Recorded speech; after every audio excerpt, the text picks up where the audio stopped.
Hey guys, Dave the GammaEdge here, coming at you with a market recap for May 19, 2025.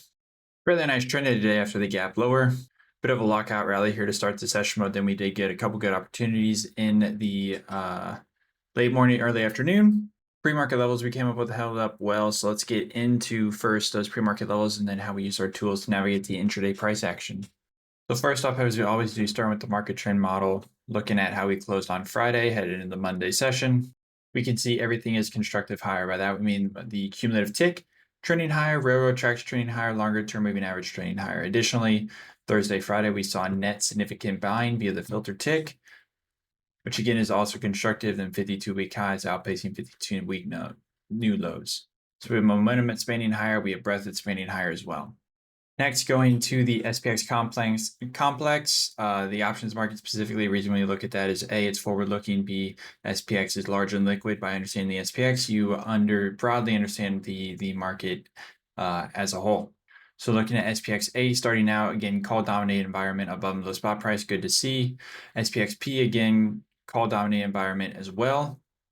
Overall, constructed a C market trend model trending higher. Both SPXP, SPXA full complexes are call dominated.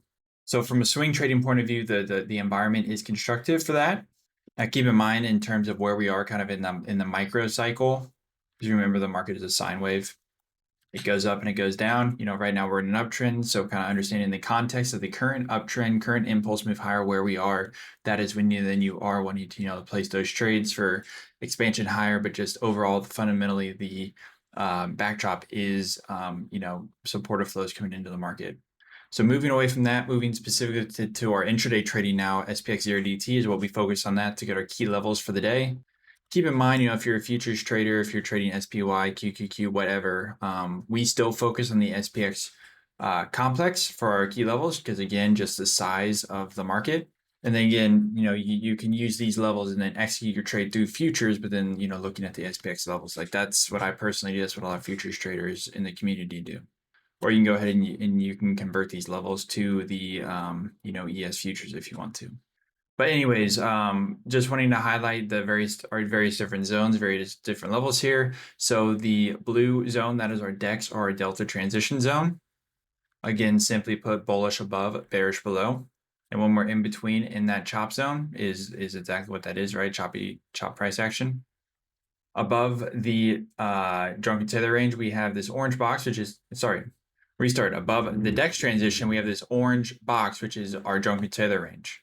Way to think about that is, while we may be in a call dominant environment above the DEX transition zone, we may still be in an environment where, the net open interest while favoring the calls is relatively small.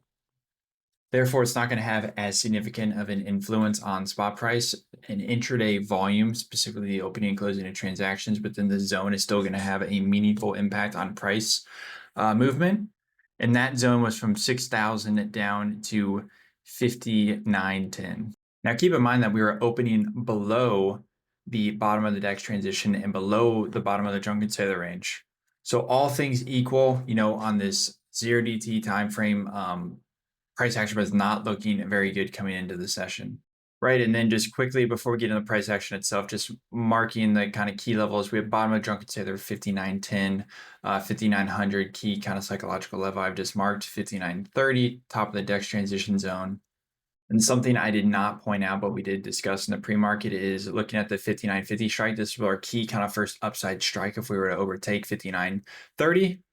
Reason for this is, there's a significant amount of open interest sitting at that level, kind of a natural monetization point if we were to get up to that level too, and then it's going to take a lot of volume to push us above that level. Not saying that it's not impossible, but again, especially trading intraday 0DT, when we want to have those specific price targets that we can shoot for, progressively lock in profits as we advance higher. In this case, if you're wanting to move above the top of the DEX transition zone, so that's the reason that we pointed out to you. And then, the way to read this ultimately is 6,000 would have been the ultimate upside target. We thought there was no way that we would get up there absent, significant buying coming into the market that we would see via our intraday volume analysis and our market trend model. So I really just wanted to point that out to you.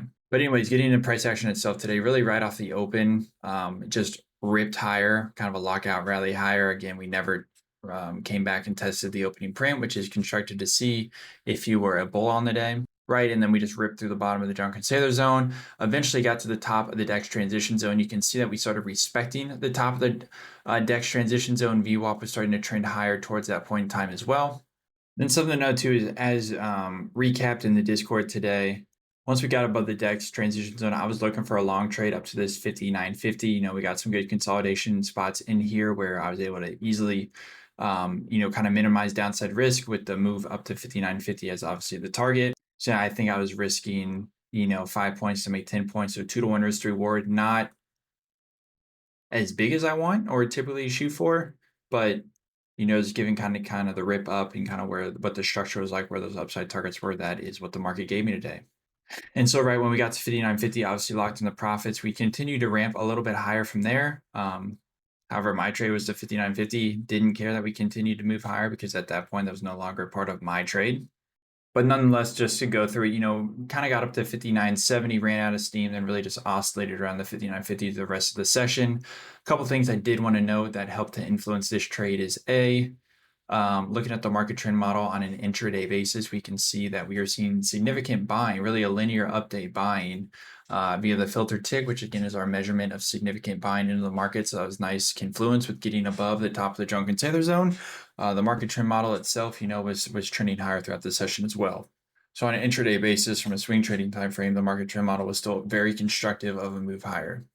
Something else that influenced me taking kind of a quick target at 59.50 was at the time of the trade. Looking at our intraday volume analysis, we were just seeing no expansion higher, right? Like price action was very flat, not really much above 59.50. So really putting a lid on the market in terms of upside appreciation at that point in time when I put the trade on.